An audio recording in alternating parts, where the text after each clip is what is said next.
The Gary Yamamoto Senko is by far one of the best bass lures of all time, but there are 5 big mistakes that a lot of anglers make with Senkos, including number 1, do not use an EWG hook, an extra wide gap hook with a Senko. Now, I know what you're thinking, Tyler, I have caught hundreds of bass with a Senko and an EWG hook, and guess what? I have caught literally hundreds as well. I spent my entire childhood throwing nothing but a Senko with an EWG hook. But what I've noticed by using this particular type of hook with a Senko, as well with a lot of soft plastics, is that about 1 out of every 10, 1 out of every 15 bites that I get, I will go down to set the hook and I will literally either completely miss the fish, or I have that fish hooked for a split second and then it comes off. And when I reel that bait up, you will notice that the bait is all bogged up on the hook. Now, the reason that happens is because a lot of EWG hooks are just like this one right here. If you look at this, you can see that there is literally almost 0 hook gap. The hook gap is kind of that space between the point of the hook and the eye of your hook. And as you can see, I can take this EWG hook, I can rub it right here along my skin, and it doesn't even hook into my skin because there is 0 hook gap. Now, like I said, a lot of times this doesn't matter. You may be able to catch 90% of the bass that bite a Senko and hook them with this hook. But what if that 10%, or the one that you missed that day, was the biggest bass of your life? I know that for me, I want to catch every single fish that bites. And so for years, what I did is I went up to a standard offset worm hook. Now, with using an offset worm hook, you can see that there is a big hook gap here, and the point of that hook kind of sticks up out of the plastic, and it really hooks into the fish instead of hooking back into the plastic. The only problem with these type of hooks is that after you have caught a fish or two with this bait and you wear out a hole in the top of your plastic,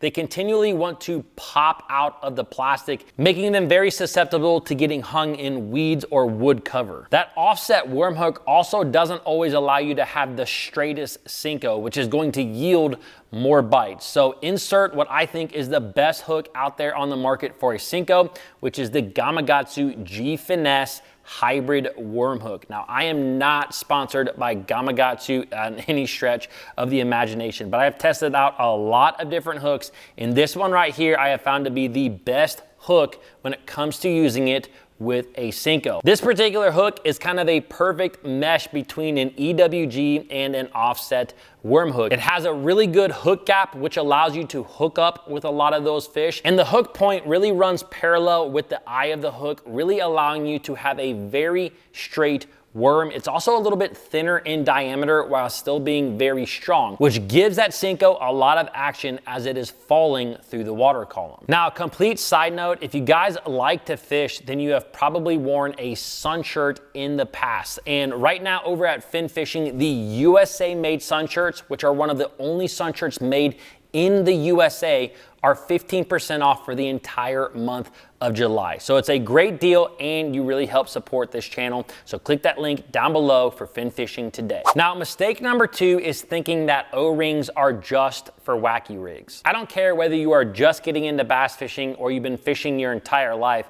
There are several times throughout the year where a good old wacky rig Senko is one of the best baits to throw to catch some big bass. Now, for years, I have always just taken my wacky hook and rigged it right through a Senko and used it just like that, because I do not like those black O-rings. But the thing is, you waste a lot of Senkos. You will cast off a lot of Senkos. Now, several years ago, VMZ came out with the crossover ring. To me, this is probably the best way to stop losing a lot of your wacky rigs. But the crossover is not just for wacky rigs. Something that I have started to do a lot is actually use this whenever I am Texas rigging a Senko. When you are Texas rigging a Senko, you can go through a lot of them, because every time you set the hook on a fish, you typically rip up the top of that plastic. Now, you can only bite that bait down so many times before it becomes a tiny little Senko. So something that I've started to do, take that crossover ring and actually put it on the very top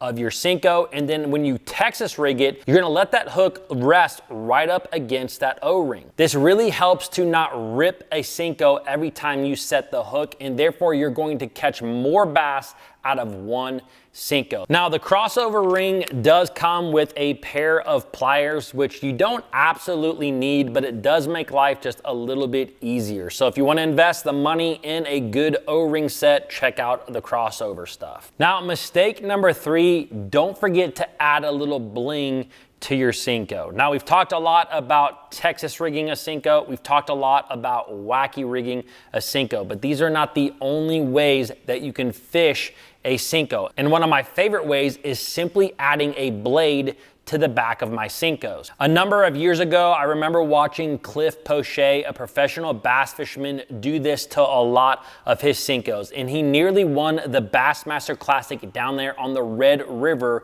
by fishing it almost like a spinnerbait, casting that Senko with the blade on and simply reeling it back in. Now, after seeing this, I still didn't quite catch on. I still didn't start doing this. And then I was down in Florida one year with my uncle. We were both flipping and pitching black and blue Senkos, except for his had a little blade on it and mine did not. And I'll never forget that day when we were out there flipping and pitching, he caught a lot more fish and a lot bigger fish than I did. And the only thing that we could figure out that day was that he was using that little blade and I was not. Now, mistake number 4, not all Senko style baits are created equal. The Gary Yamamoto Senko was kind of the first original soft stick bait, but there's very little that you can patent when it comes to a bait like this. So basically every major manufacturer out there has created their version of a Senko, and there's several of them out there on the market, but the thing is,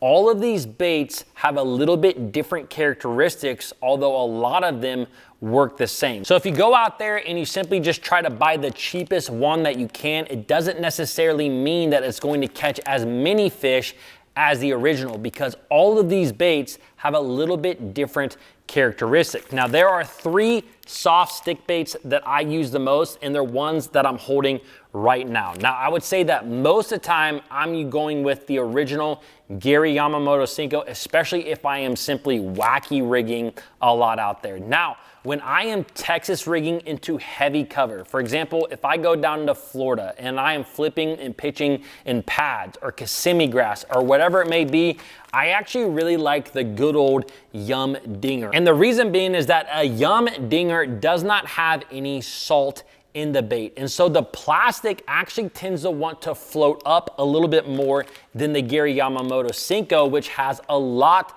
of salt. Now, when I am flipping and pitching holes in the grass, I actually like that that tail stays up in the water column a little bit, especially when it hits the bottom. Pads and reeds and grass doesn't always grow on a hard bottom, yet bass will still be inside of those. But bass do not typically like to pick a bait off a silty bottom. So if you have that tail that's kind of sticking up in the water column, a bass can easily go over to it and grab it without inhaling a lot of that silt. Now, anytime I'm fishing around smallmouth bass with a Senko style bait, I actually really like the Berkley MaxScent because it's infused with their MaxScent technology, which I really do feel like helps you get a few extra bites every time you are fishing it, specifically around smallmouth. So just remember, not all Senko style baits are created equal. Now, mistake number 5 is don't just throw the standard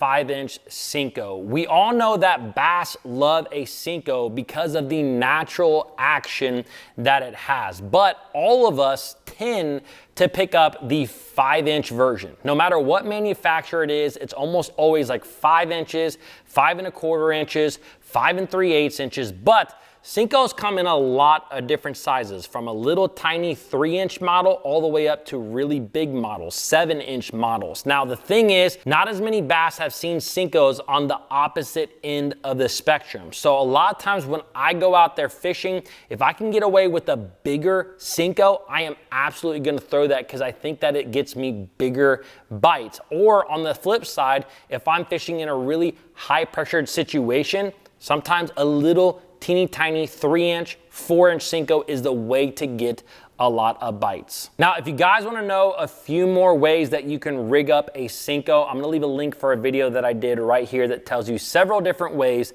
to rig one up. I hope you guys enjoyed this video, and I will see you in the next one.